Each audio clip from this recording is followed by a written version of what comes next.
with Olivia Blackson is my Olivia name. Blackson. Well, I'm so excited to share this testimony with you. I thought it would be best to start with the one that really matters, and I want to know when and how did you meet Jesus? So, love this. So, I met Jesus in 2020, or no, 2014. And I was real time actually on probation for possession of heroin. That was the whole story in and of itself. But, moral of the story, I was in love with a man. And that was what he was doing, so that's what I was doing because I had to be doing it so that nobody else could do it for him because I wanted to be his all in all.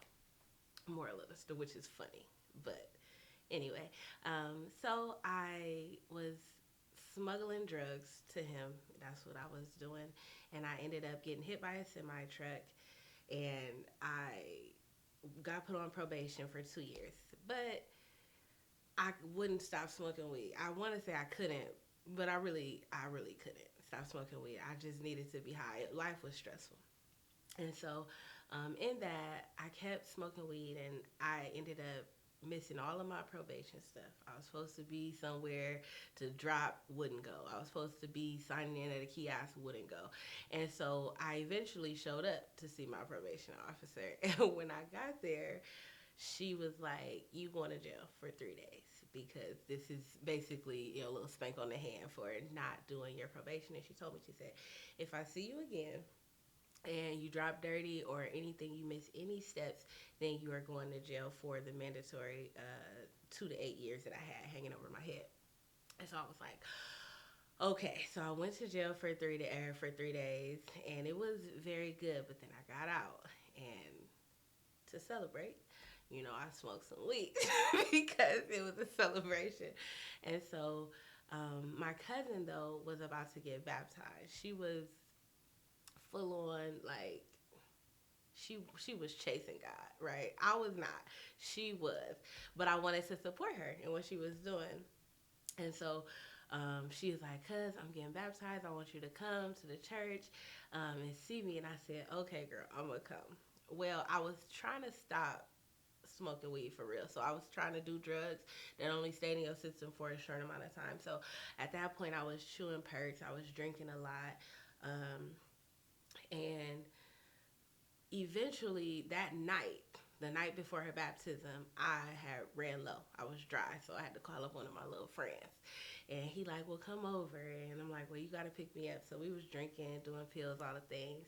And it was like 5 o'clock in the morning. I'm like, "Dude, you gotta take me home." Cousin getting baptized in the morning. And he was looking at me like, "Bruh, seriously?" I'm like, "Yeah, like I have to be there for her, support her." And so he dropped me off at home. She came and picked me up like 3 hours later. We was at the church mad early, like 8 o'clock. And I was still lit. You know what I mean? So I'm like, I got the woozy head because I'm like, this is crazy.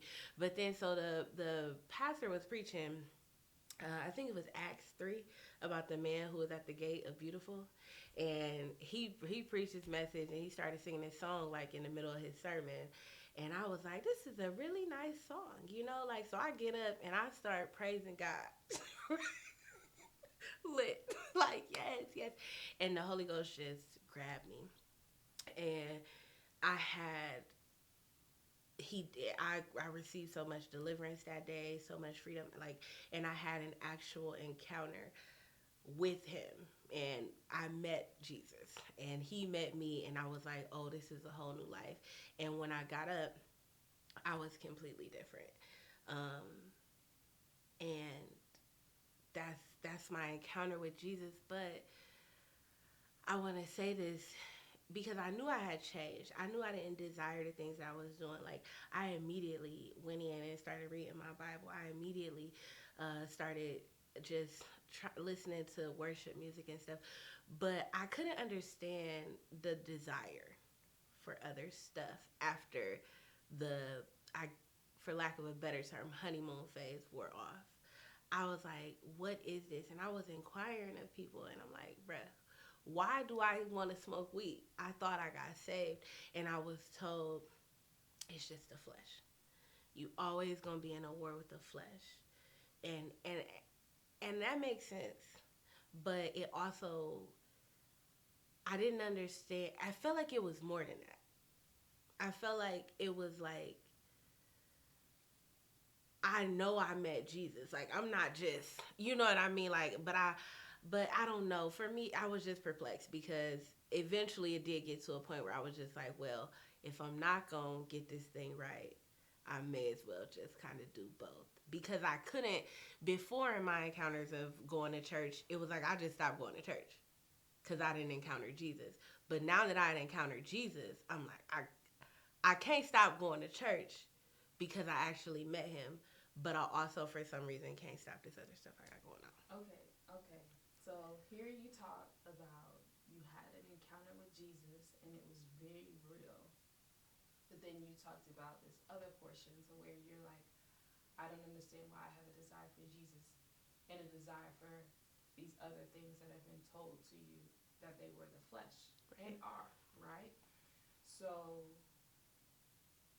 how did you, still having these things, what was your form of suppression, right? So where did you go to? From your encounter with Jesus, where did you go? And what were the things you began to do that were supposed to be? Right. So I would answer every altar call. Every, like, bro, every week I'm on the altar for the person who was not burning for Jesus, the person who, had left their first love, the person who, was stuck in sin patterns. I literally was on every single altar call. Like, during worship, I used to be on the praise and worship team, and during worship, I'm like snotting and crying up on the stage. At this point, I don't even care. You know what I mean? Because I'm in sin. And I know I'm in sin. And I know that I feel so defeated. Like, I can't get it right. And so I did. That was my way to, and it wasn't even suppression. It was just like a sin, oh, I'm sorry. Sin, oh, I'm sorry.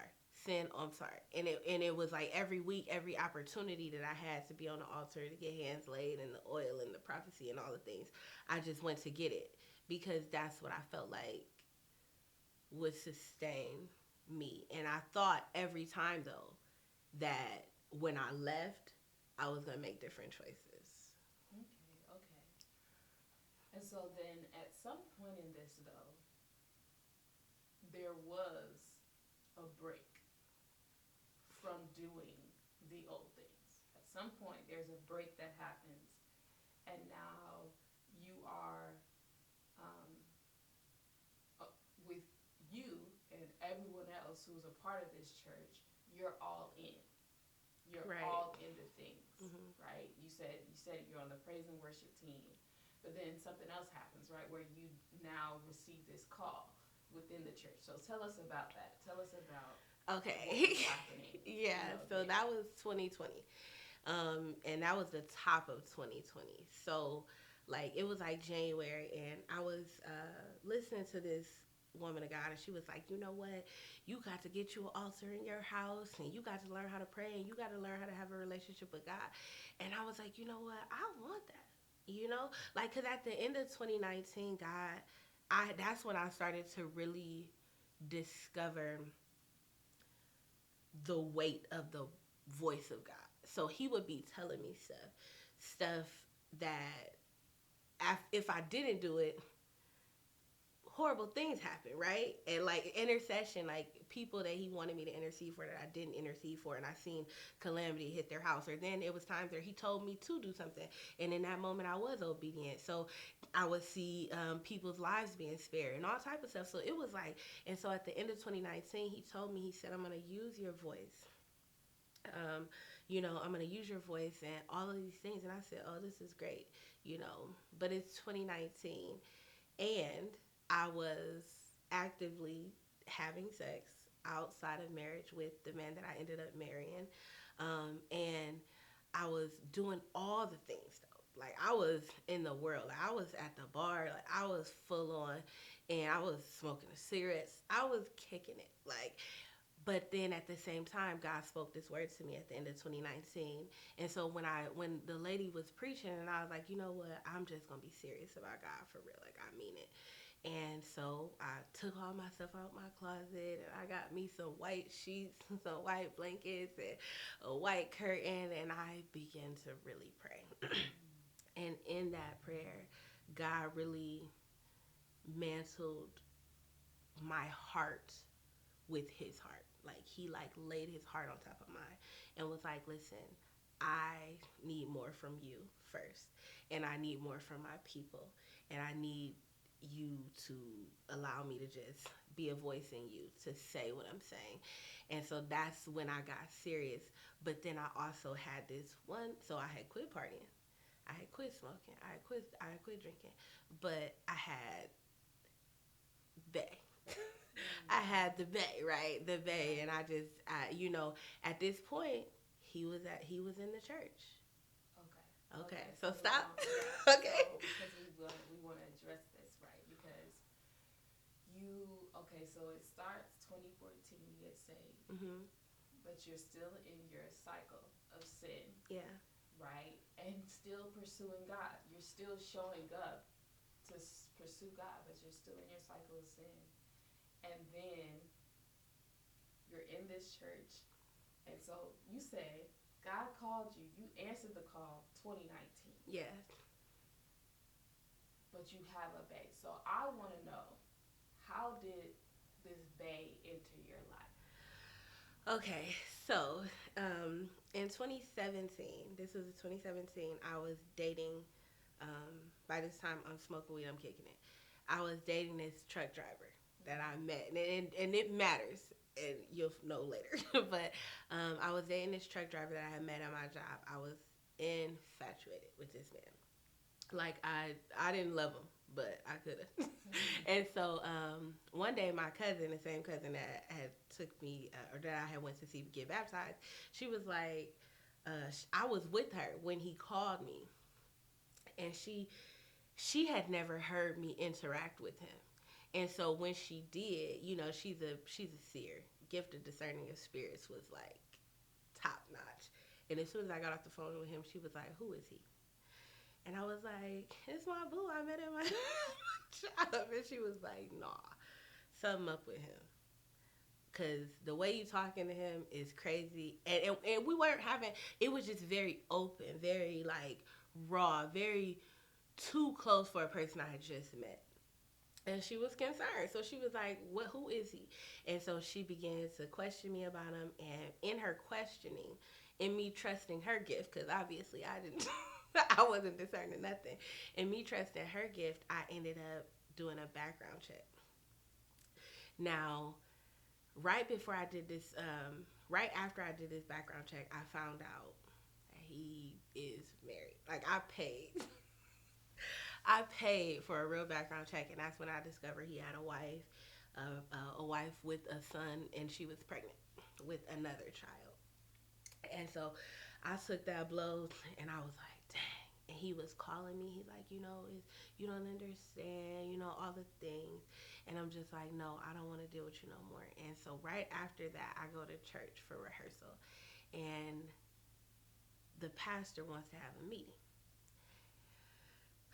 And at the meeting, we talking about stuff I was privy to because I was in the rooms where people was smoking the weed, right? So I get called into the meeting where something was said about somebody else in the church. And why does this matter? Because he sat me down. Because in the meeting I was honest and I was like, I've been smoking weed. And he sat me down, and it was in that moment though, I didn't feel hurt by it, but it was in that moment that I realized, like, girl, you can't do this. You can't serve God. Like, the expectation actually is live holy. So you can't do that. You got to separate yourself from the world. And so I went home from that meeting and smoked the rest of my weed, respectfully, because I didn't want to throw it away. And then though is when I got eyes for the Bay. Now I was not interested in him. When I'm telling you, like, I was not interested in. But I think in my brokenness, because we had a conversation about why I was getting sat down and all those things.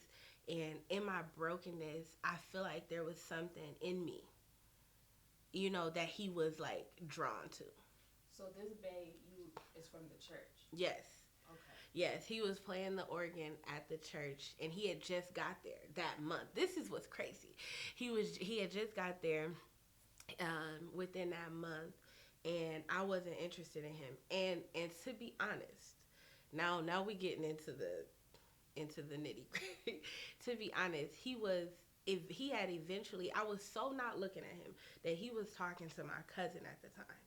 They were having, I don't even know what to call it. They was just talking. And, she deemed him a liar and was like, I don't want nothing to do with him. And I was like, oh, okay, cool. But he and I were cool on just the praise team tip. It wasn't anything like that until about September of 2017. And it was in September of 2017 that I think that uh, I don't know. I don't want to villainize him, but what I'm gonna say is, it was 20. It was September when I started to really show my brokenness before him, where I really started to be like, I really want to be with the Lord in his heart. Like, I'm out here. And I don't know, I don't want to say that he targeted me. I just feel like, and I don't, this is what I'll say. How about this? He didn't target me, but his mother had just died a year ago in September. And so I think his brokenness was attracted to my brokenness and we created a whole mess. So so we started talking and before I knew it, we was having the phone sex on the FaceTime, and he was wanting to invite me over but not wanting to invite me over, and eventually he invited me over. It was October of 2017, and obviously we had sex and we proceeded to have sex, and then there was a moment where I found out that he had other women.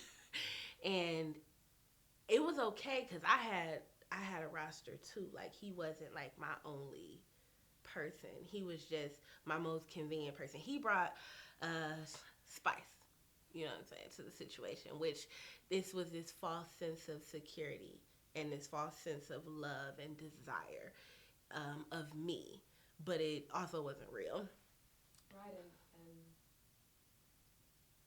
since he is in the church, eventually we would get it right. Exactly, because his desire was For God. for God, allegedly, and he was anointed. So it was this when he would play, the presence of God would truly fill a room, and I mean truly. Like, how sometimes you look back and you be like, that was not that. No, that was that. But also there was a place where I was attracted to his anointing. I was attracted to what he made me feel about myself. But at the same time, it was unstable because eventually he had his friend come over from another church, and this was somebody that he was, having sex with, after he was having sex with before he came, but allegedly stopped once he got there. And then he had another girl, and then there was the Facebook stuff, and I'm just like, what is going on? Okay, so at this point, did the church know that y'all were, I guess, together or talking, and at what point did they know, and how much of the church family were involved at this point? Okay, so I told my pastor that we had sex literally that next Sunday. Okay. I couldn't hold it, because I, you know, because, I, you know, I mean, it was like at this point I didn't have, and this is 2017, mind you, I didn't have that one-on-one relationship with the Lord. Not like I should. It was like hot sometimes, cold sometimes. Like, it wasn't. It was really like my pastor is the mediator, you know, and that wasn't his fault. That was my fault. But so I told him, and he was perplexed. He was like, "Wow." And he's like, "I mean, he doesn't." And I remember he told me, he said he doesn't seem like a wolf. And I was like, "I mean, I don't think he's a wolf, you know." And but I told him immediately, and so I don't know what their conversation was after the fact. I know that we didn't have any more conversation about it. So we didn't all three come together and talk about it. I just told, him, like, listen, I told him I couldn't hold it, and he was just like, I knew this was going to happen and all of the things. And I'm just like, well, Okay. So pastor knew. So then, at what time did y'all embark into an actual relationship? Like we are together. in 2020. And so then that means this is a 3 year period Yes. of not really being together. And so in this, at that point, so you guys weren't together. So did the church know, other than your pastor, what was going on? Um, I feel like I told a couple ministers. And I remember one of the elders. She straight up told me. She was like, "Girl, you need to leave him alone." She said, "Just watching the way he moved." Like one day after church, she was like, "So what's going on, with y'all?" And she like, "Cause I mean, just seeing his posting on Facebook, I'm just like, what is this?" And I was just like, "What are you saying?" She like, "I'm saying you need to go on and let him go." And I was like, "Huh." But that was closer to 2020 when we became exclusive, allegedly. And so, but yeah, so all of the ministers, and then one of the other ministers told me, she's like, "I had a dream." And she's like, "And honestly, it's about four of y'all." Meaning he had about three other women, in including myself. And I was like, that's so interesting. And so the best friend that he brought over, she had started singing on the praise team. And so things had got super weird. Because she very visibly is wanting this man to be her man. And he is very comfortable just, using her because he made it clear and plain that he didn't want a relationship with her.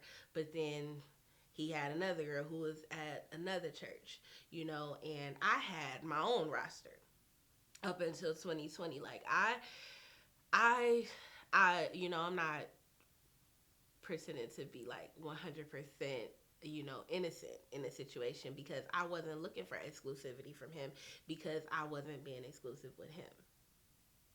And so in 2020 is when we became exclusive. And what happened in 2020 was I started reading Pigs in the Parlor by Frank and Ida B. Hammond. And I'm like, man, I feel the call to be a deliverance minister, like whatever that is. I'm like, I'm really feeling that. And I'm like, how would you feel about being, now mind you, we having sex. Like, obviously I need to be delivered. But I started to ask him, like, how would you feel about being like in a long-term relationship? Because at this point, he's talking exclusivity. But at the same time, he's living with the girl that had came from the other church. They living in an apartment together because he lost his apartment that was in her name that he had moved from. And so now they living in an apartment together, and he's talking about it's time to move into a new place. And so we started talking, like seriously talking. And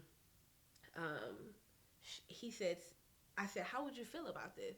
And he was like, no, I mean, I understand that, I've been in church all my life. Like, I get it and all the things. And so fast forward to February of 2020 when he moved into his place.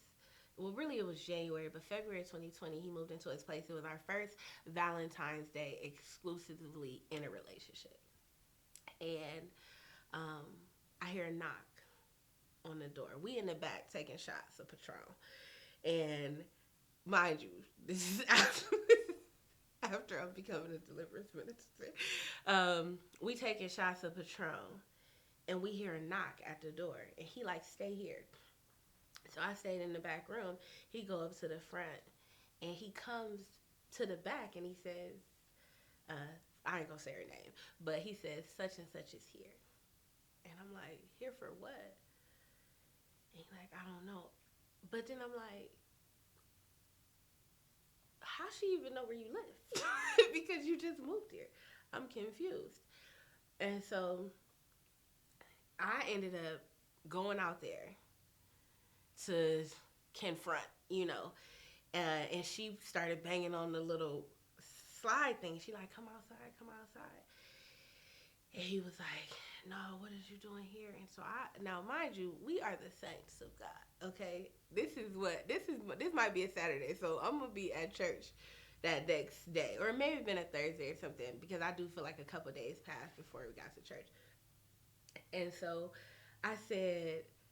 she said, come outside, come outside. And so I was like, you know what? Something in me was just like, I need to hear what she got to say.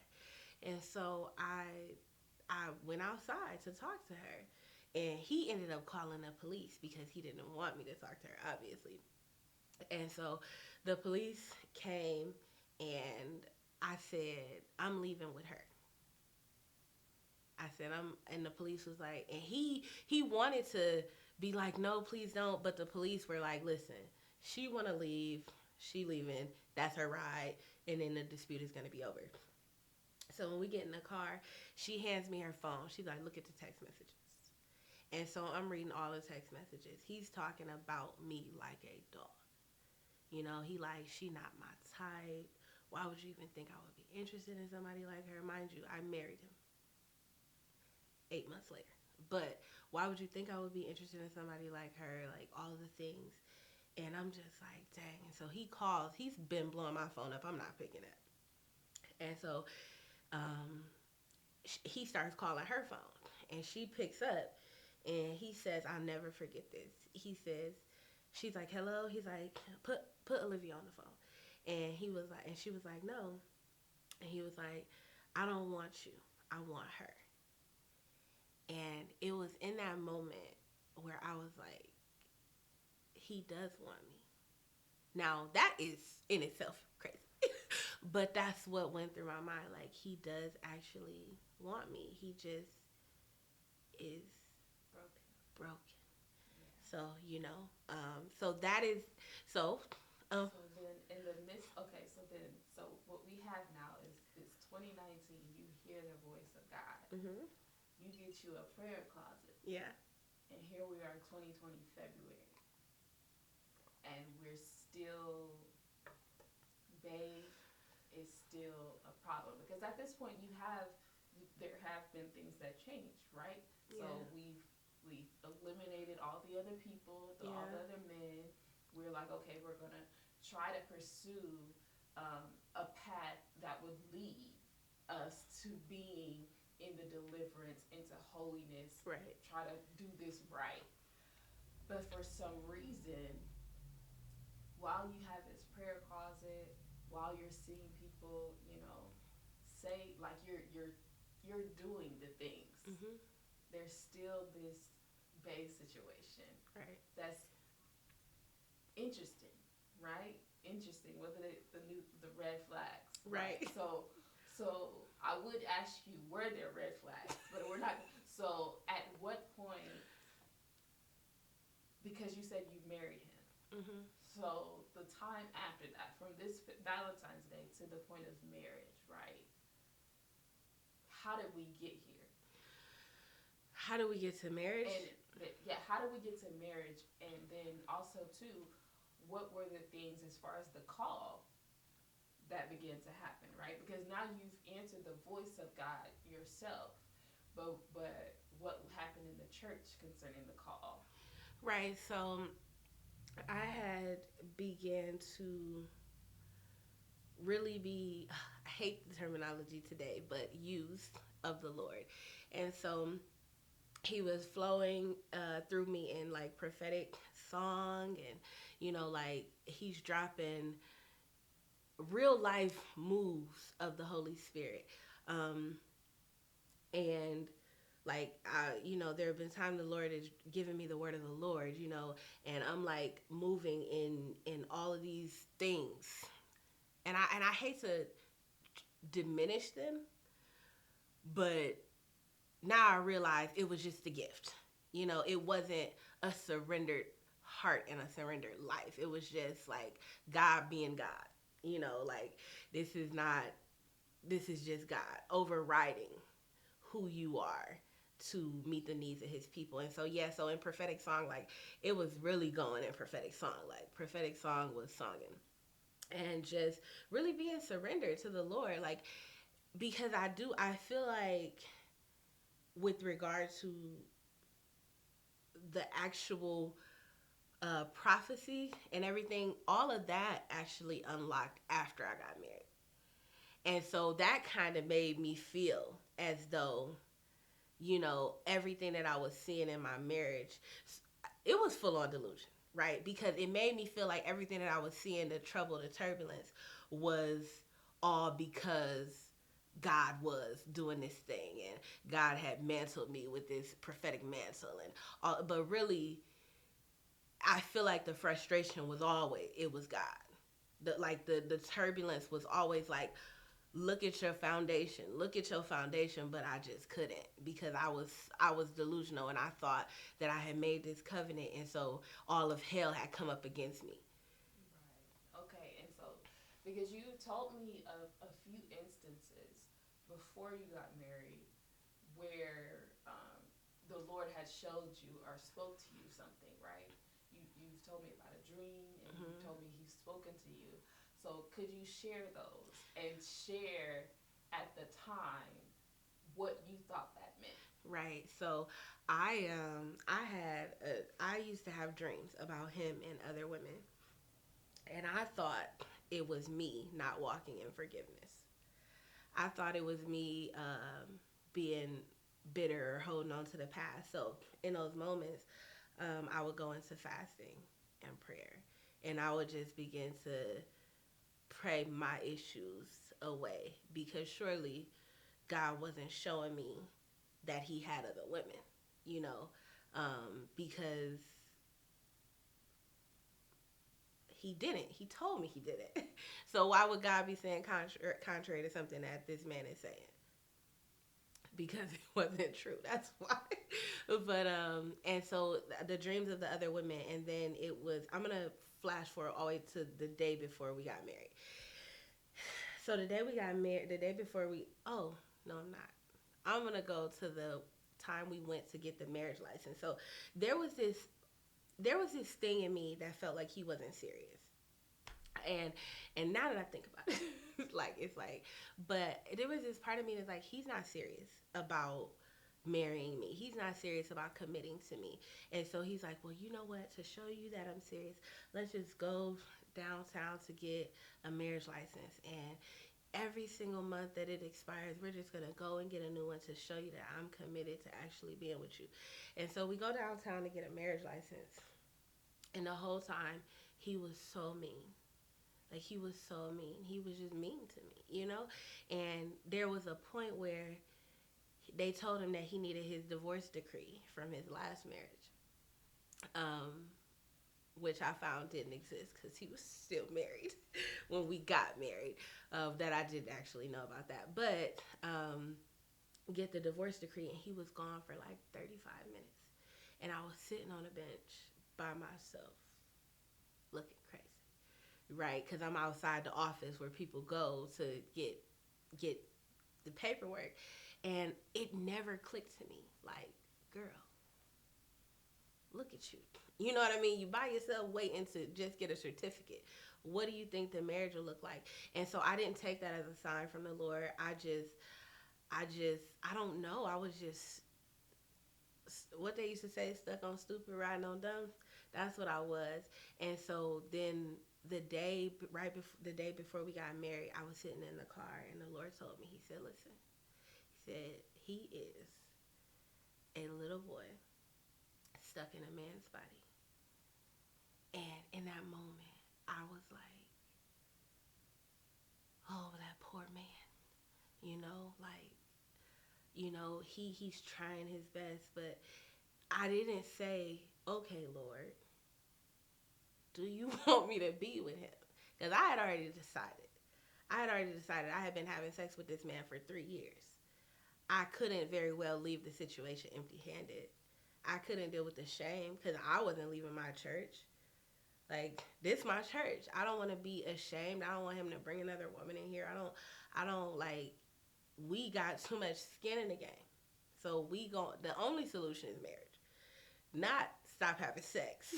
But the only solution was marriage. And so those are the things that the Lord himself revealed beforehand. Right. And so we get there now. Y'all are married. What did that look like? So who knew? Right. So we got married in secret, because I so my pastors had also gotten married in secret.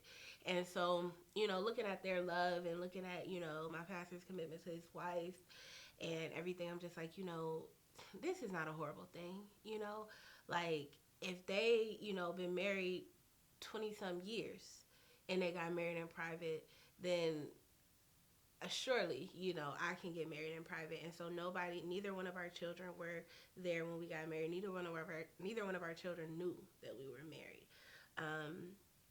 And neither one of them knew we were married, and my family had no idea.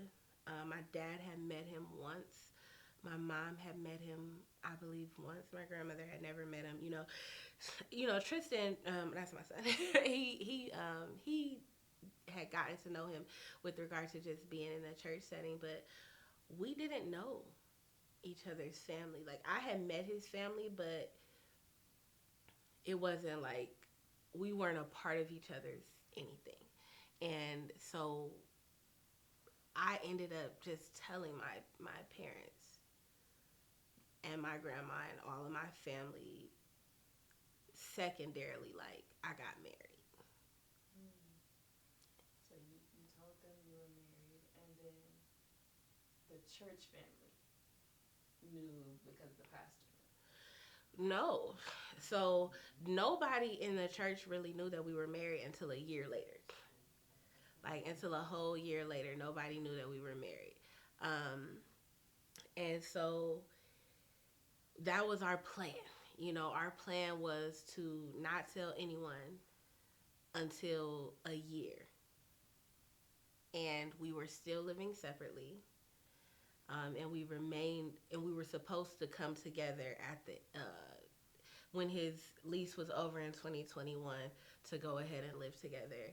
But that proved to be problematic as well. Why was that problematic? Well, because he had a dog at the time, and Tristan and the dog did not. It was just not a thing. Like, the dog was very aggressive, which he was a puppy. This ain't a smear campaign for the for the dog, but he was aggressive when Tristan first met him, and that's not even true because Tristan had seen him, and he was scared from a different encounter that he had with a dog, and so when he actually came into the house to meet the dog, that's when the dog was like, all the things. And so that became a staple excuse for us because Tristan's not comfortable with the dog, so we can't come together.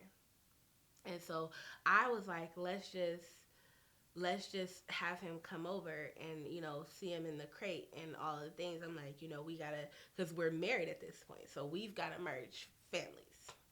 This has got to happen.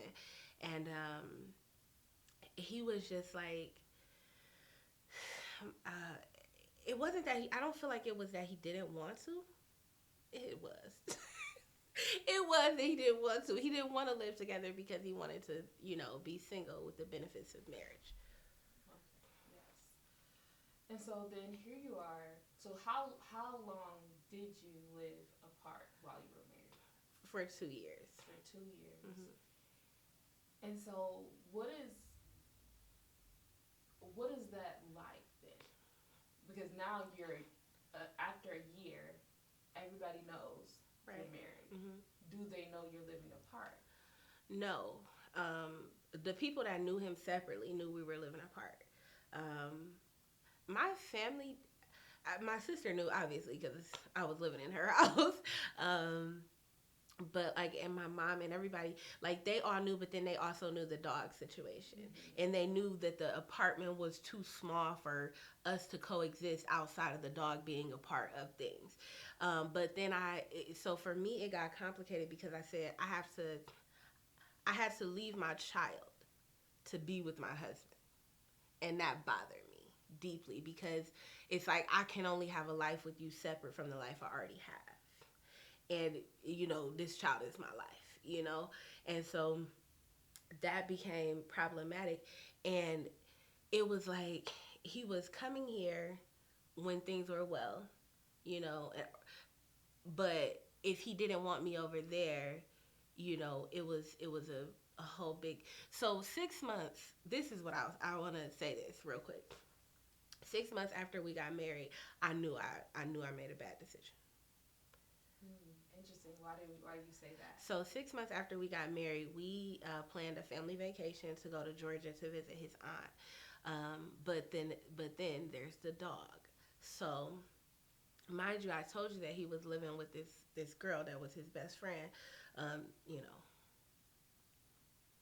but she used to live with the dog. It was their dog, really, basically.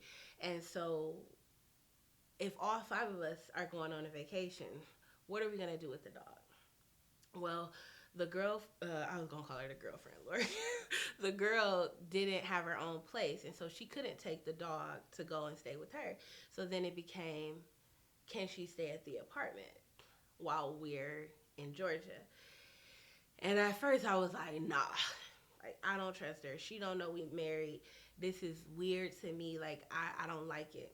But I said three things. I said, listen, if you tell her that we're married and you don't allow her to be in your room and you don't allow her to leave anything there, then she can go ahead and stay and watch the dog. She can come back and forth to take the dog out and all the things. But to my understanding, she wasn't staying because I'm his wife. And so this is what I'm asking for.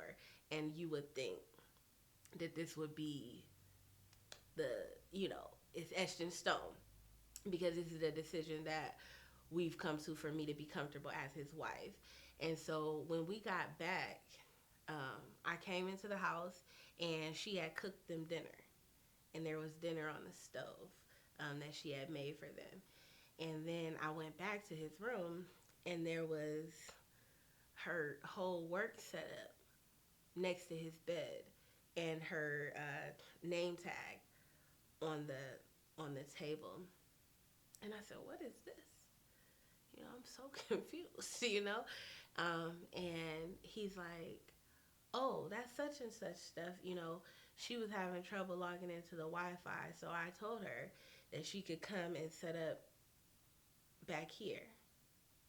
And I said, "But what about what we talked about?"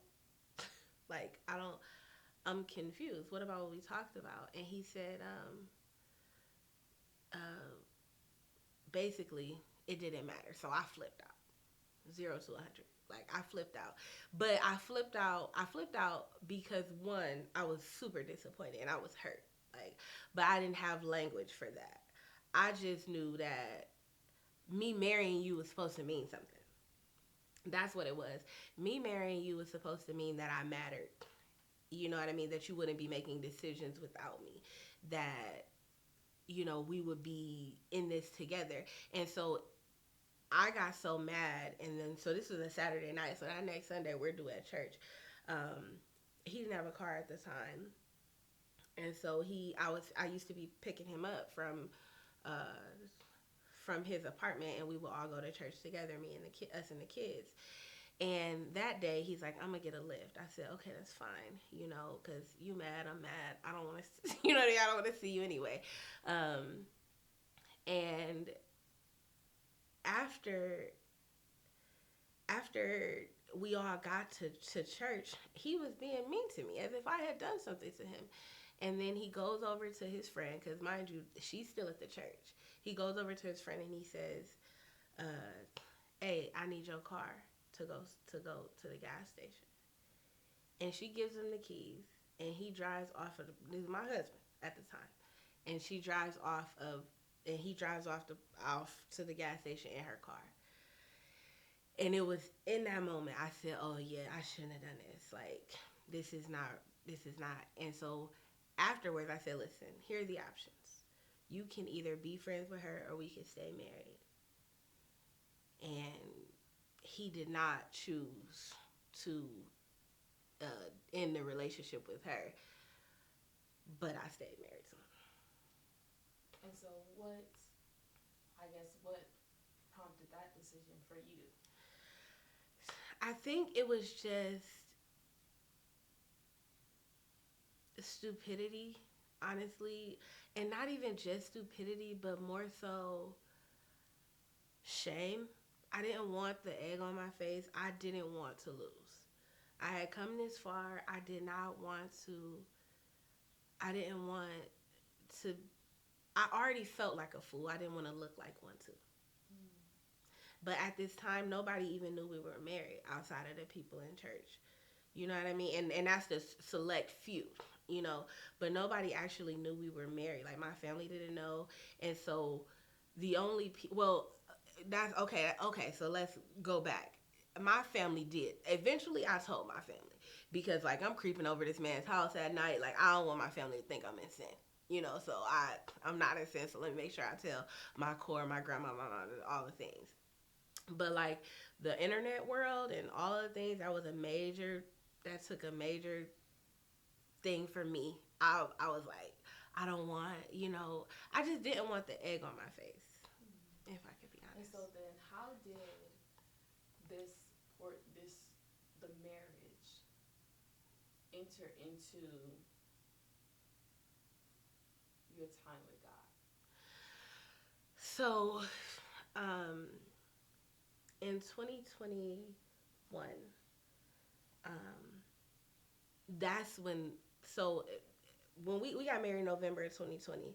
From that point on, the Lord was like, he had taken me to a whole nother place. Like, it was 100%, I was in it. I was preaching the gospel, like, I was doing all the things. But I was angry with the Lord. I was angry because I married him and he didn't change him. I was pissed, like, to be honest. Like, I was pissed, and my prayer time was really I just cried. I, like, for like 2 years, honestly, like from 2020, after 2021, after that happened, I just cried. I just cried. Like, I was in despair. That was the whole gist of my relationship with God, being in despair, crying, being sad, taking what little crumbs he gave me as a spouse, and trying to make it seem like if I prayed, more, if I spoke more life, if I, prophesied into his future, that it would be different. But for the most part, I was angry. I was offended with God because he let me marry him. That was the thing. So it was you let me marry him. Whereas when I was in a relationship, when I first got saved, God showed me off the rip, like, don't marry him. This is over. You gotta shut him down. And he never said that to me.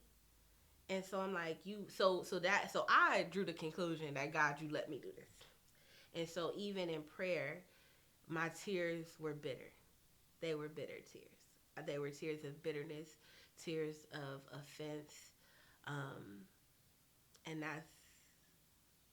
that's what my prayer life was like for like 2 years. Okay. And so then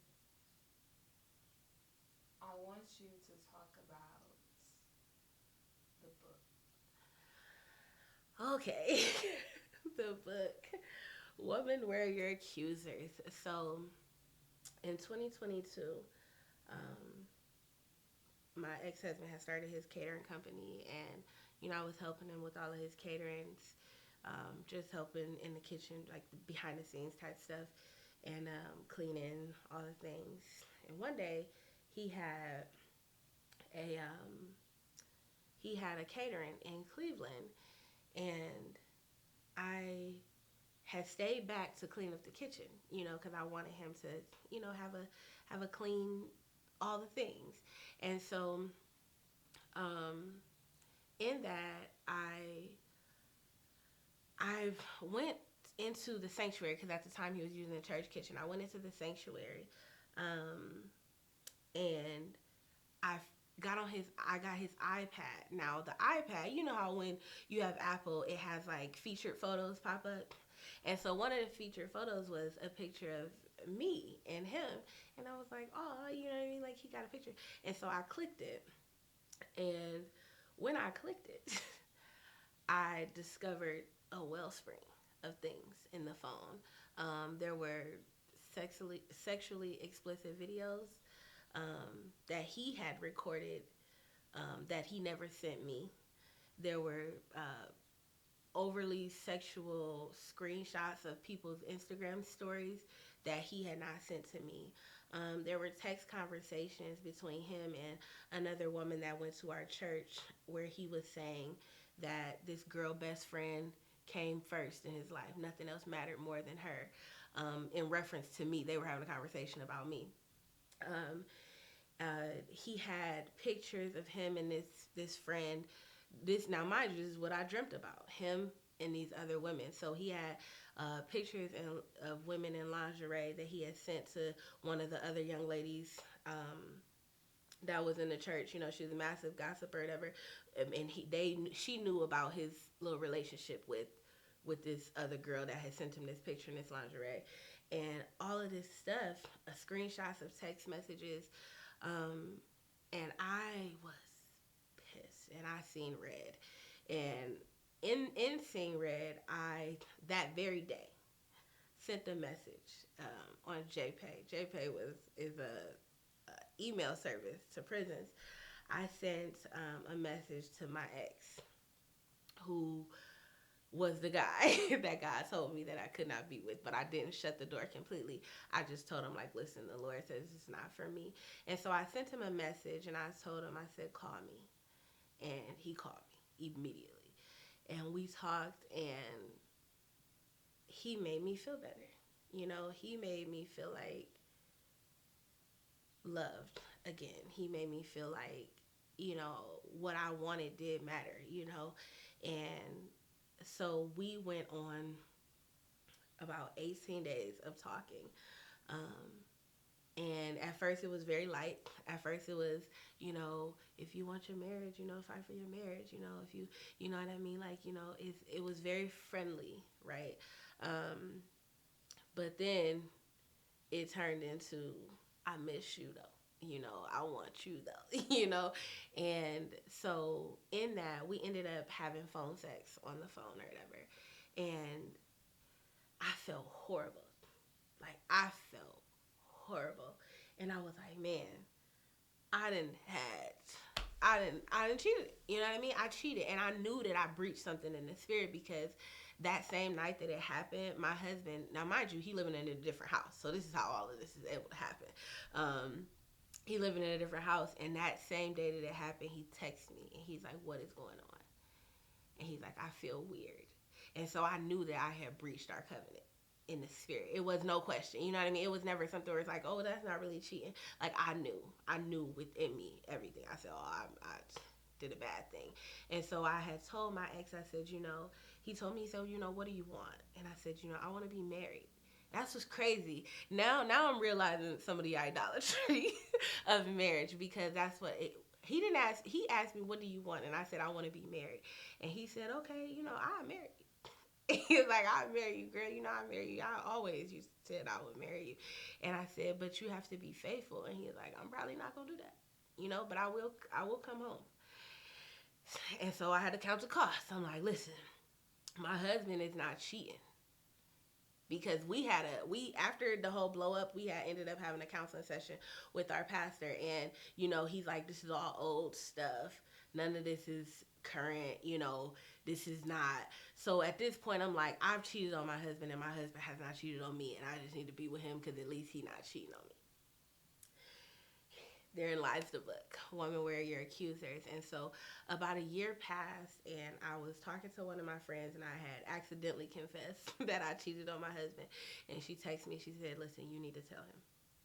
And I said, no, girl, I'm cool. Like, he don't need to know this. And she's like, well, you take it to the Lord. And I took it to the Lord, and the Lord was like, you need to tell him. So I just came straight out the next day. I came down. He was sleeping on the couch like he always did, because by this time he had moved in 2023. He moved in.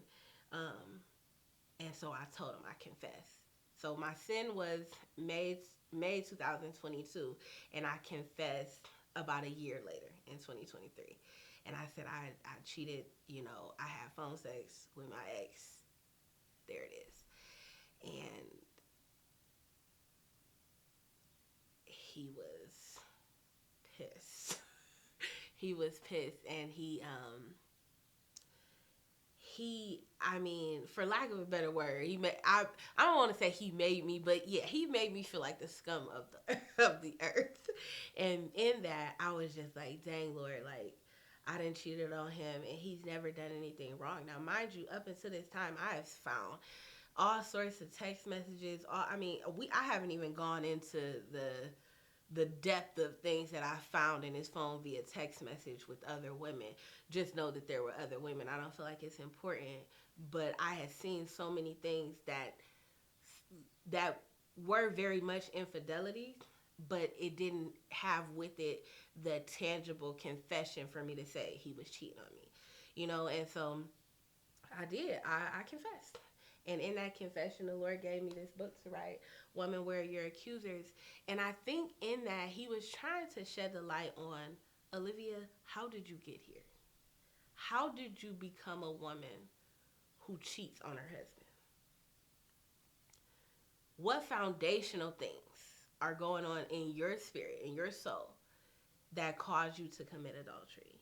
And that's how I ended up writing the book, because the book for me was, it's me, oh Lord, standing in the need. Because no matter how bad it got, I moved outside of the character of God, and I needed to know why. And so that's why I wrote the book. And so that's 2023. Yes. Right? And then at the start of 2024, it's interesting because you had called us together on your birthday because you wanted a prophetic word. Period.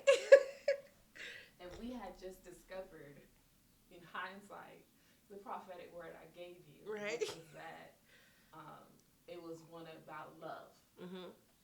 Like, overwhelming love, right? Yeah. And we also, at that time, we start off the year in 1 John. Mm-hmm. Of being what love really means. Right. To love God, to love others, and to be the light. And we start just getting into confession. And then God begins to bring up matters of the soul. Yeah. That year. And it was difficult. But something happened. Mm-hmm. What month was that? June? Yeah. So we took a break from the prayer calls, I believe. Mm-hmm. Yeah. Because we were all supposed to be, discovering what the Lord was saying to us. And then I called you, or you called me. Yeah. I don't know. And so what happened on that phone? Okay, so a little in between. So in 2023, my husband moved in. It was horrible. You know what I mean? From top to bottom, it was very, very bad experience. In January, top of January is when I had discovered some crucial stuff in the phone, and that's when I knew, like, this man is lying to you. But I couldn't prove it, and so I had to take his word for it. And that was January. Now it got worse. It got progressively worse. But then he ended up getting a job.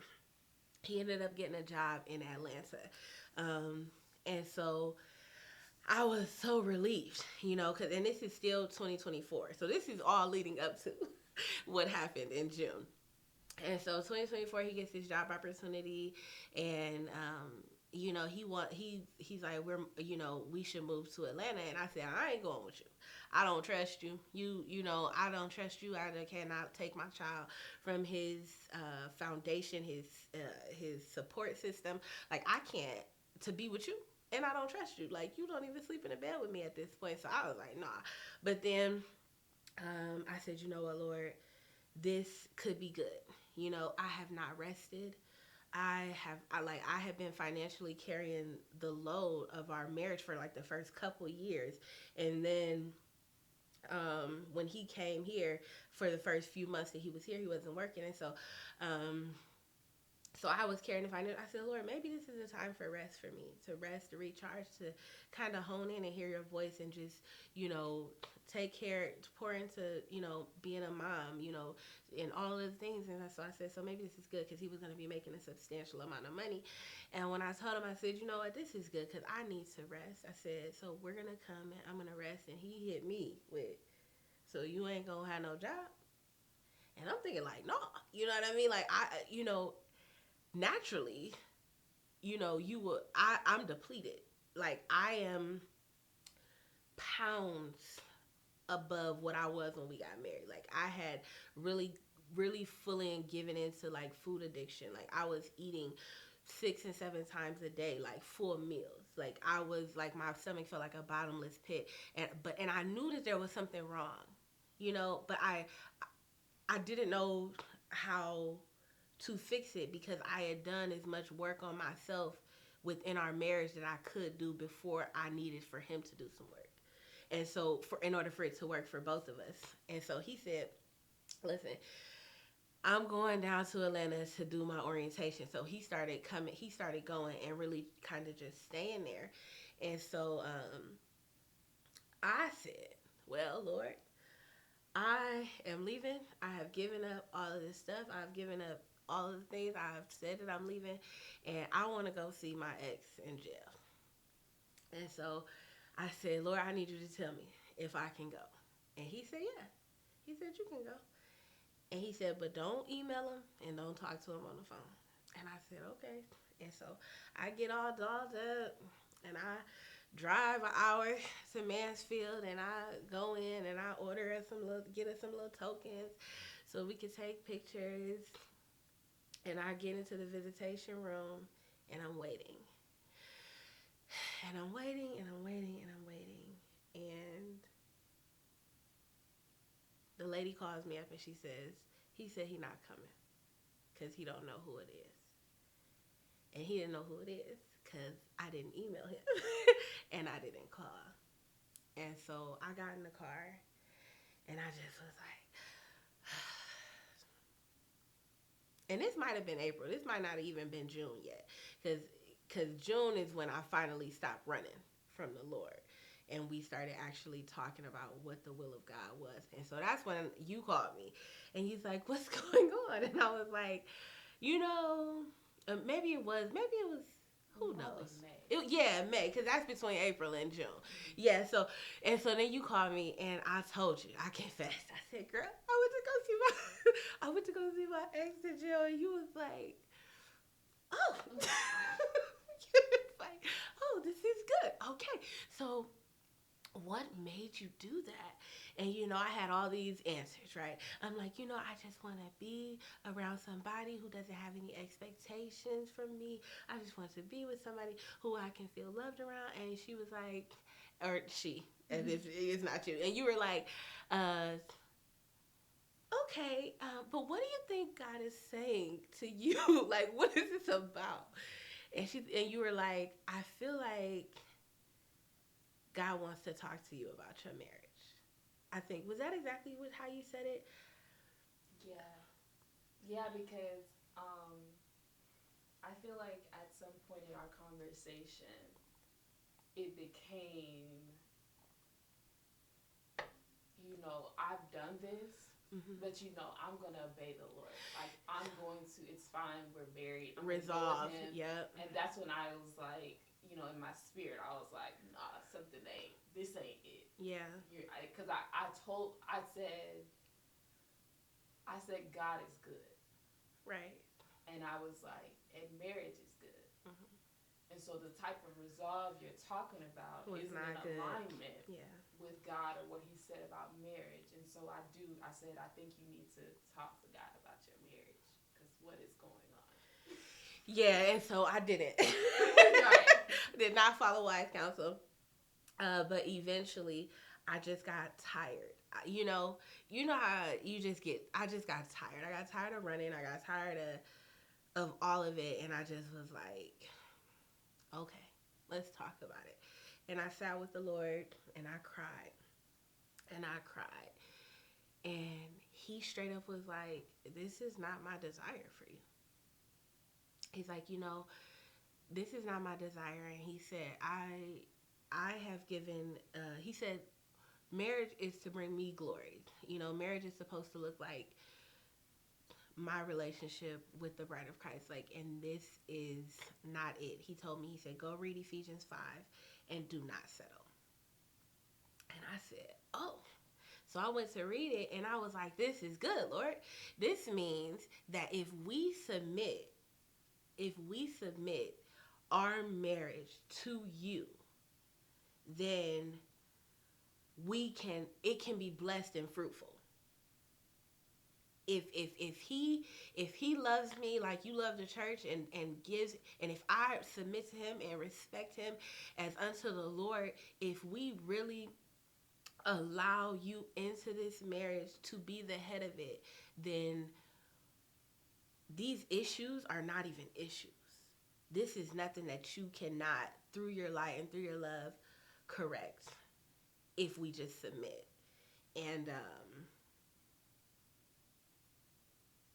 And so here's the thing, because I think there was something that happened even before this, mm-hmm, but it was very recent to that, mm-hmm, where you had drawn up dissolution papers.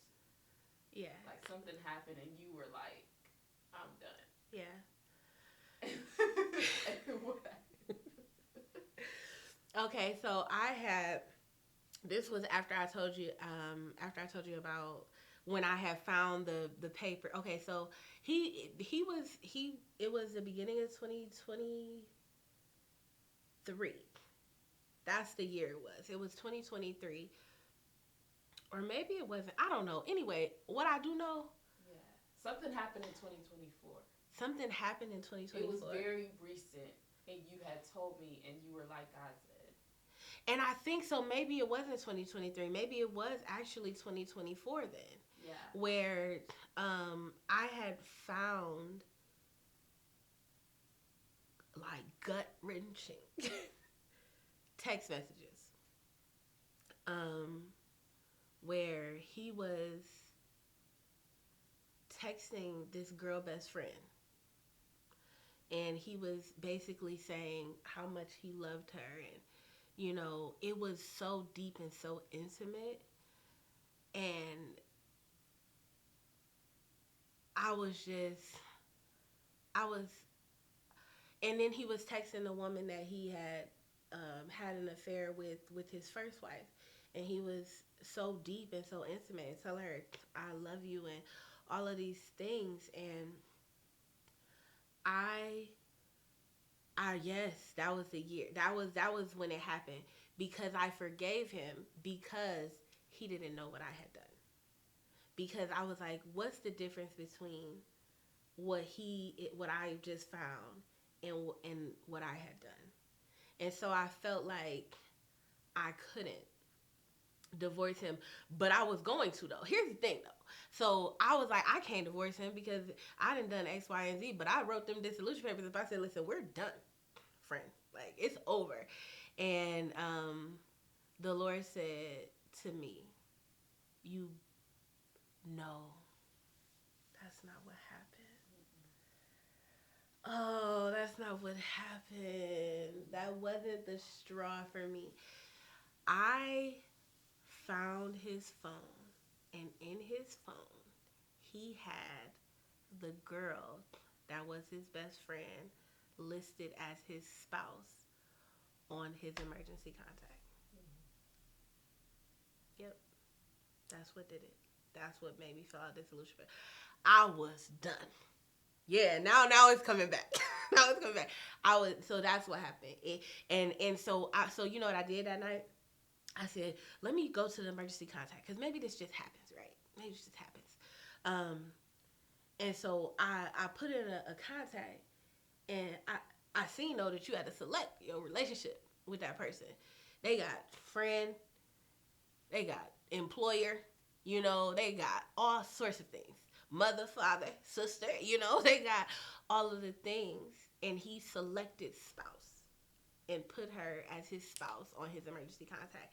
And I was like, and at this point, did he know? No, he didn't know yet about what I did. No, he did know. He did know because I confessed in 2023. Yes, he did know. And I don't know how this happened. First of all, I'm not stupid. But for some reason, I just believed what he said. Or maybe I just resigned to fatalism at that point. Like, it is what it is. But I filled out the dissolution papers, and I was in the car arguing with him back and forth, and the Lord told me very plain and very clear, you better not divorce him. And it was like a gut punch. And it was that time that I entered into full-blown offense with God. Because I'm like, you see how this man is treating me. Like, you see this. So you mean to tell me that you care more about him than you do me? Because I cheated? So I had internalized it all. You know what I mean? Because I don't have no biblical grounds to get divorced. Even though this is crazy that you didn't put somebody else as your spouse in your phone. But I don't know. He told me you better not divorce him. And I was so mad that I didn't even ask why. Right. Because I remember this is kind of like, it hit kind of like Spitfire. Mm-hmm. So that happened. We went on like that 2 weeks where we were supposed to be seeking the Lord individually, but you was at Mansfield. It happens. Yeah, it happened. And so then we get to this place where, it's time to confront the resolve. Yeah. And God says, don't settle. Read Ephesians 5. Right? And so after you do this, and now your response was, okay, God, I surrender. Yeah.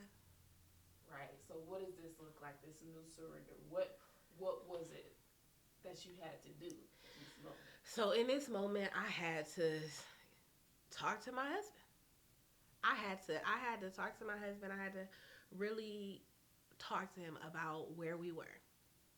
And I had to ask him, I had to tell him, what the Lord showed me about submitting our marriage to him. And when I did that, he said to me, I am who I am. And I said, so what are you saying? Like, what are you saying? It's like, I am who I am. Basically, if any changes are going to be made, you go ahead and make your changes, but I am who I am. And I was like, nah, I'm not settling for that. So if you're not going to make any changes, then I fully believe that I am released from this marriage. Because God told me not to settle. And to settle with I am who I am, to take that and continue with you would be me settling. And so we're back on the call. Right. And you tell me this, and I'm on the phone. Mm-hmm. and I hear the Lord say, tell her 60 days. 60 days. And he did not tell me why or what. And I just knew, as devastating as it is to say to you, I'm gonna have to tell you, you can't do nothing for 60. For 60.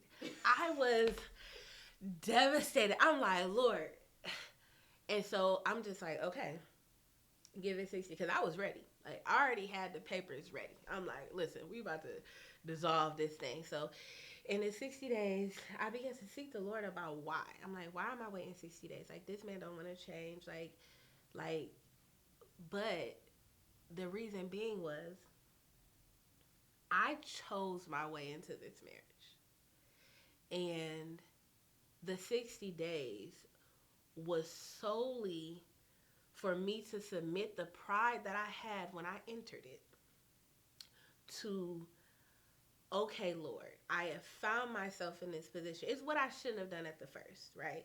I have found myself in a relationship with a man that I'm having sex with and we not married. What do you want me to do? Now, fast forward, that's what I should have done. Now, fast forward, it's like I didn't find myself married to a man that was never in your will for me. What do you want me to do? Because I feel like it goes beyond, am I doing what God is saying? And into, am I doing it how you've told me to do it? Am I doing it in the right timing that you've told me to do it? And so all of these things are woven together, things that I didn't necessarily ask in the beginning. But I did ask some questions in the beginning. I just didn't pose them to the Lord. And so there was something so powerful that you told me the Lord said to you about your soul. And what did he say? He told me, he said, Olivia, your soul is in the same exact position or condition that it was in when I met you 10 years ago, or when you met me 10 years ago. So your soul is in the same exact condition as it was when you met me 10 years ago. I was like, ain't no way. Ain't no way, Lord. I prophesy to your name. You know what I mean? Like, I cast out demons in your name.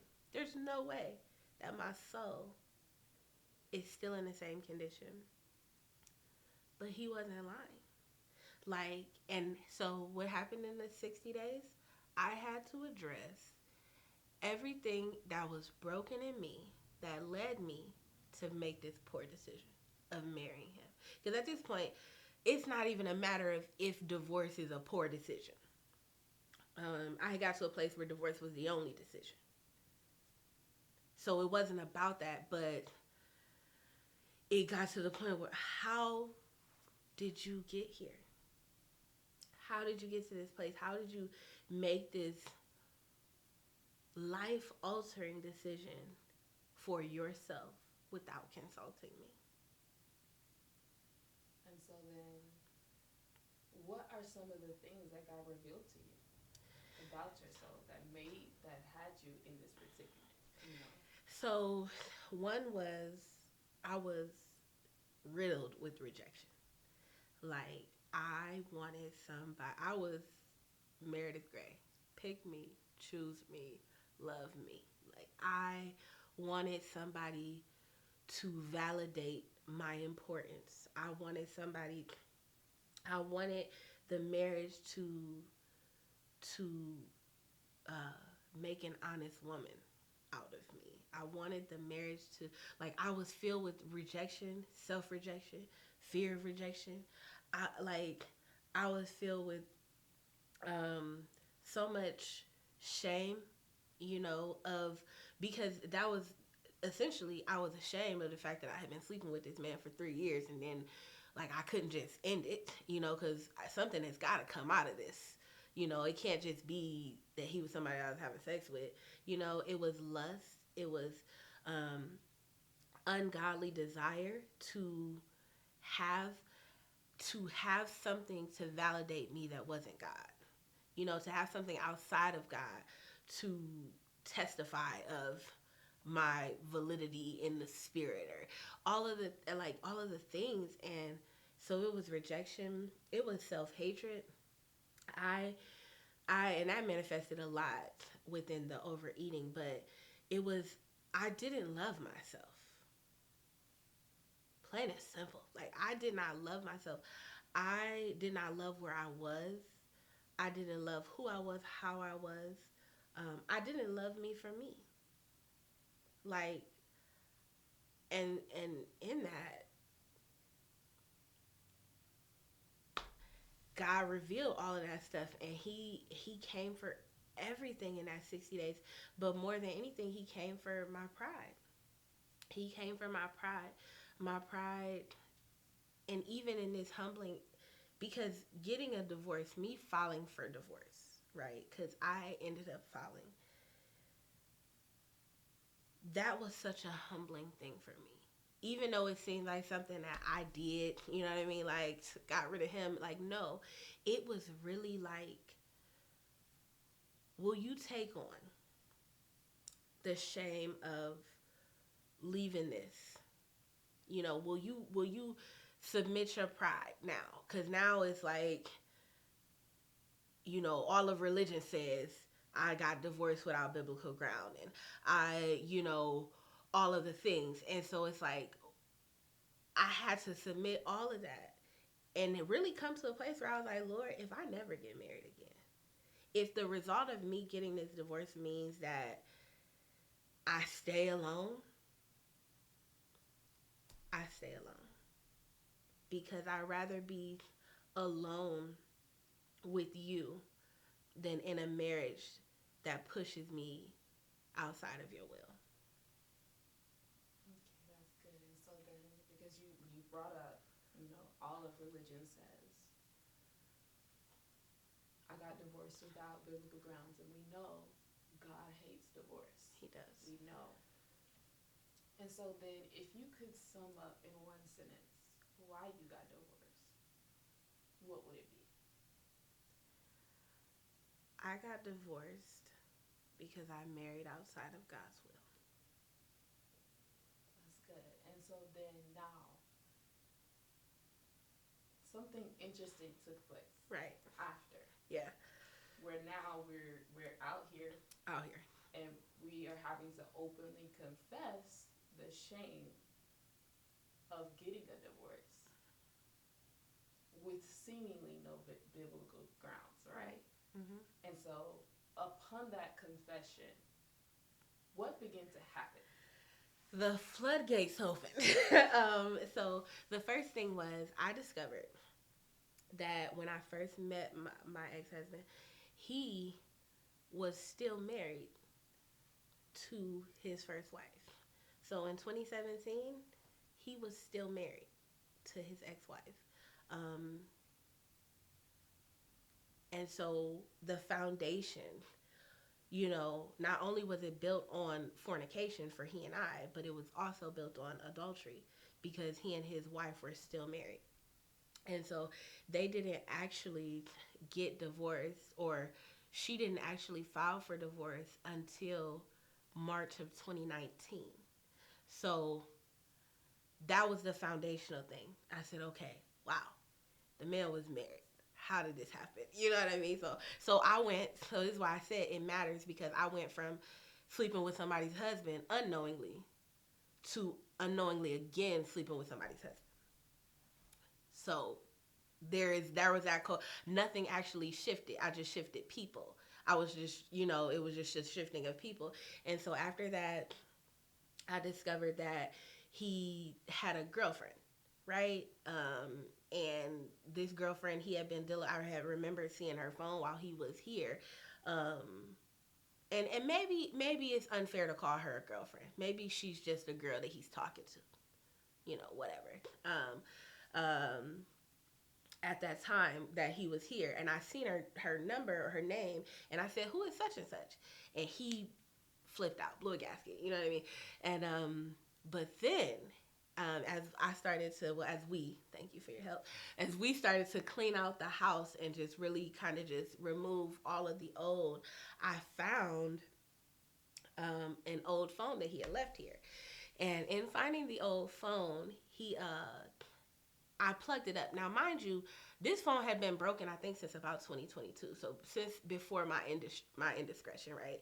Um, since then, and so I had been trying. I had plugged this phone up a million times. Probably not a million. That's an exaggeration, but I had plugged it up, and it never came back on. Well, you know,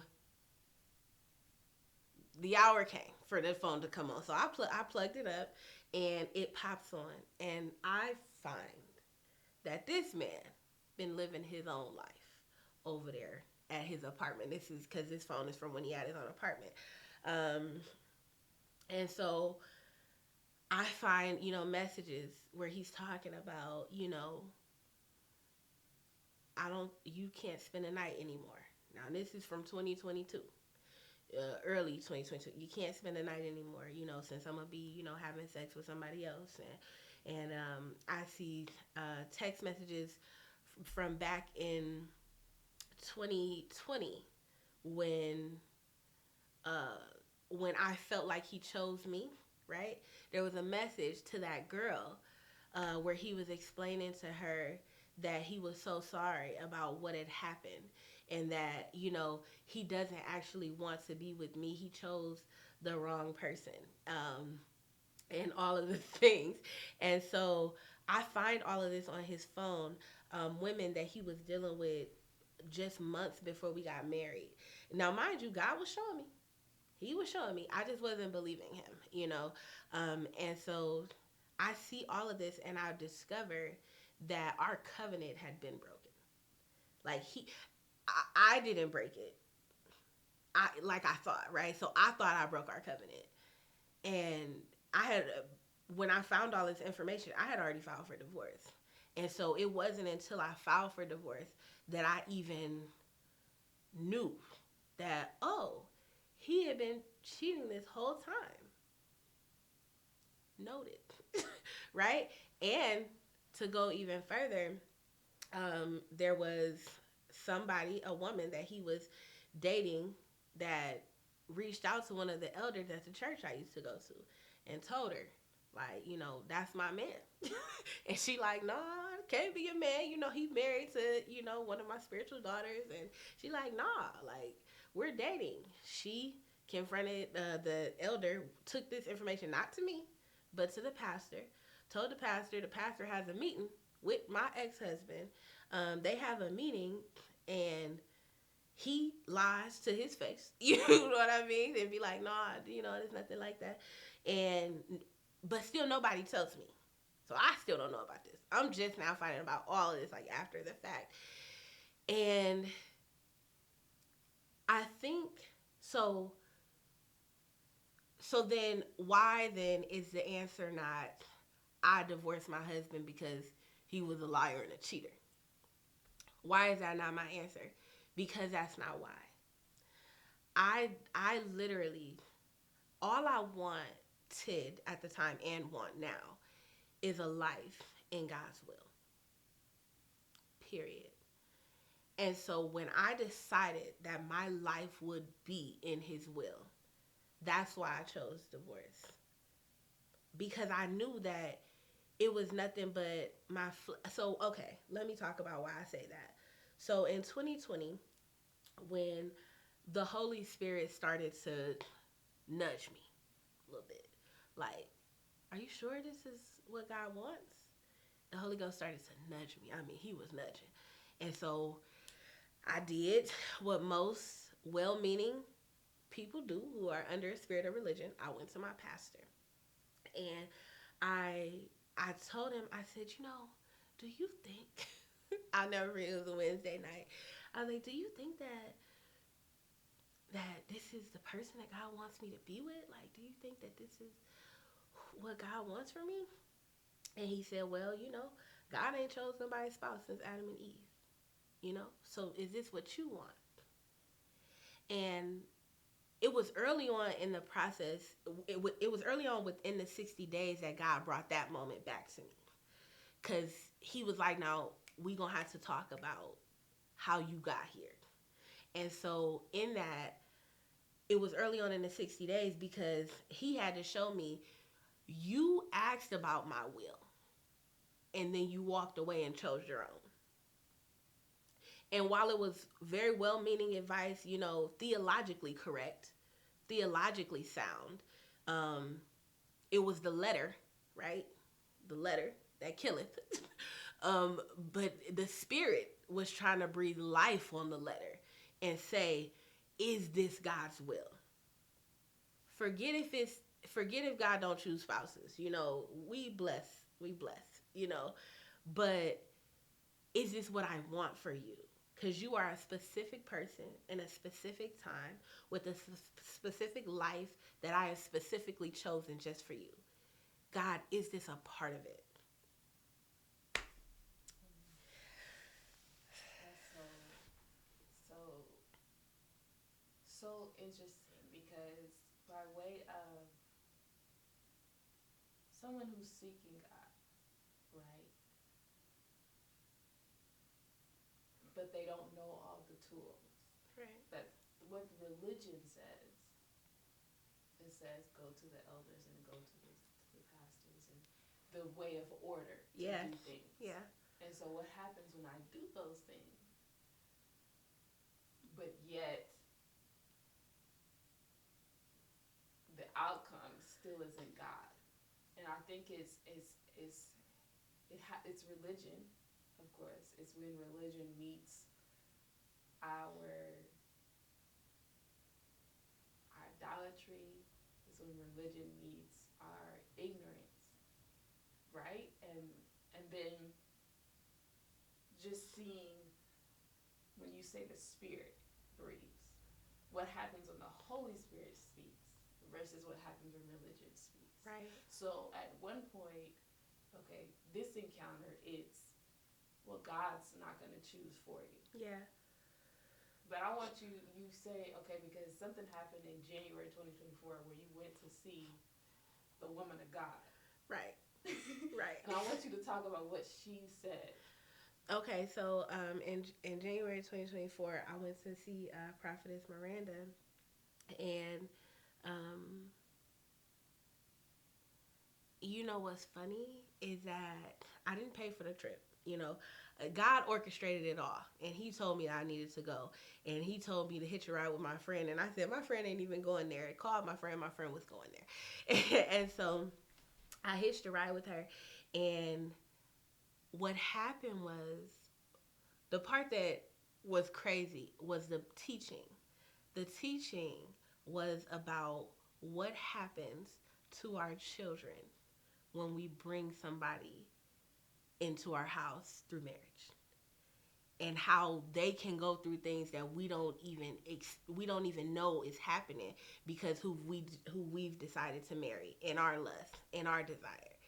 And I was so vexed. I was like, dang, Lord, this is so good, but I didn't think that she was talking about me. I thought she was talking about somebody else, and so the next day, I believe she had like or maybe it was all in one day.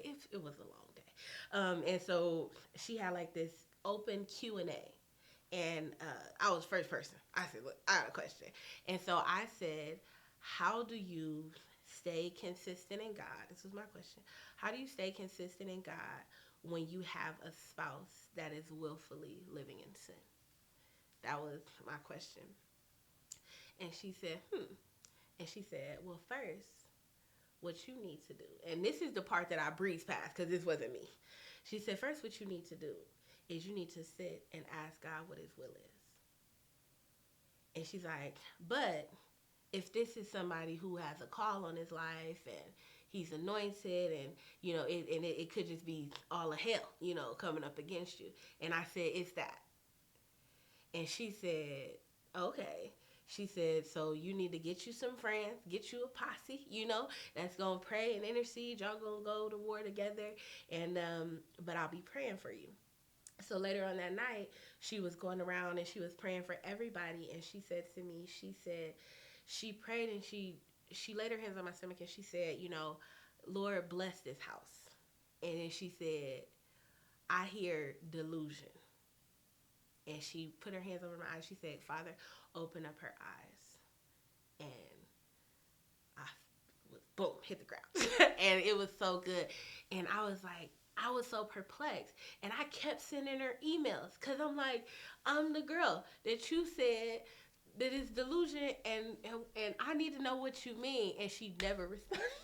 She didn't respond to none of my emails. And I know she's seen them. But she didn't respond. But the truth is, I wasn't ready to hear what she had to say because I skipped what she said at first, which was ask God what his will is. And so that began 2024 was crazy. But that began the whole that is when my eyes opened.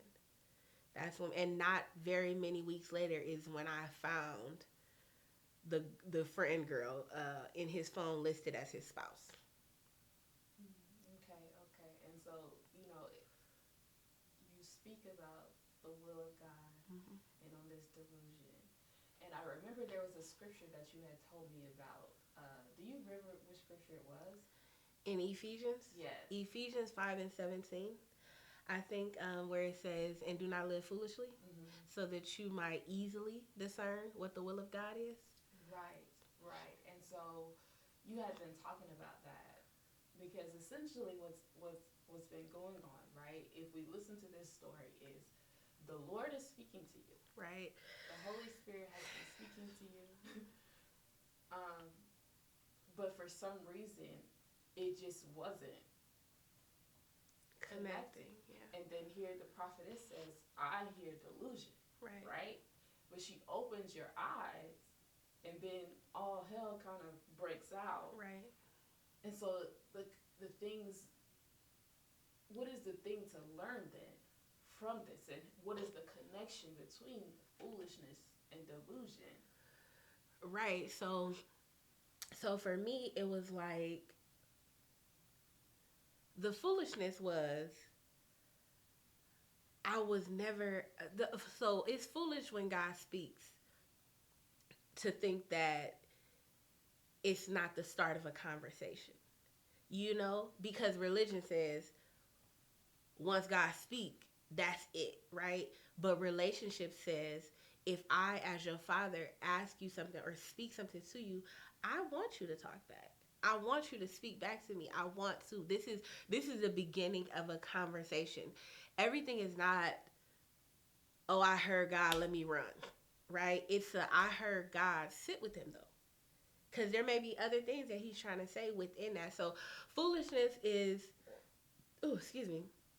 Foolishness is believing that you have the whole picture when you only have a piece. That was my foolishness. I had gotten married and I was foolish all the way to getting there. You know what I mean? Like this is lust, perversion, fornication, like drinking, weed, like all of the things. This is the leading up to the holy matrimony. And so all of that was foolish. And so I couldn't discern because I was thinking about my own lust. And cuz to be honest, there did come a point where I assumed what God's will was. And that too is foolishness. So I had assumed, like, if I got married, then we got to stay married. Period. Like, this is what you want. You want me to stay married. Because if you have joined us together, what God joins together, let no man put asunder. Right? But God has got to join it together in order for that to be a thing. Okay. So, I think just looking at your story right now, there is patterns of darkness. So for me, when it comes to the foolishness and the delusion, it's basically talking about living in darkness. And a lot of what was happening was in secret. It was kind of like moving in the shadows, right? Right. And then when you would come out of the shadows, you would typically come to the people that you were supposed to. Right. But I think there is this place where we talk about the light, right? Living in the light. how much do you think of this could have been addressed, could have been done differently if not just you were in the light? Because I feel like it came to a point where, especially this last year, January, we were embarking on the light, Yeah. like for real. We were trying to be, you know, out here, real. Um, but we couldn't because everybody's not in the light, and so Right. it's that part of religion, right? Because I feel like it wasn't just the marriage that got left behind. Right. that was had that you had to give up and release to God, right? Yeah. There was so many things, Mm-hmm. and so um, how do you think that year of just being accountable to the light? How much of a part did it play in your decisions? Um, so in being in the light, um, I'm gonna look at the camera when I say this because we're about to wrap up this first part. But in being in the light, it it gives you the only thing that you can deal with is truth, right? So if it is not absolute truth, right, then it is a lie. And so being in the light is being accountable for every decision that I make, making that decision based upon truth. So Jesus is truth.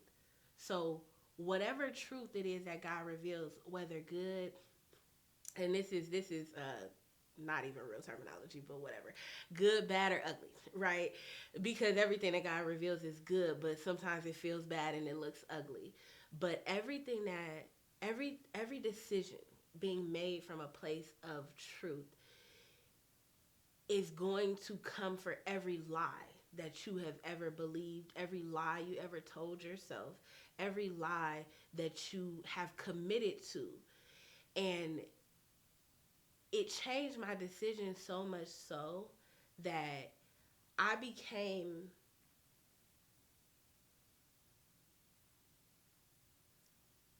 this is going I became enslaved by the truth, which meant what? I don't care what it looks like. I don't care what I lose. I don't care who I must part ways with. I don't care what I'm left with at the end of it. If I cannot be fully in the light in this thing, then I can't be a part. And that has led to many decisions. Um, but the first decision just so happens to be um, a divorce. And so I think if if you've gotten nothing from this first bit, it's just an invitation to the light so that you too can be enslaved to the truth. Because God is, I feel like God is desiring from all of us as his people to be so rooted in truth so that we are not uprooted by lies. Because lies rot things. It's like root rot. It's like you dig up in that soil and you find that all you have to do is one little pull and there goes a vine. And so I think that if we just get to a place where we can be in full truth, then we can be able to actually discern what the will of God is for all of our lives and we can make decisions to move towards it.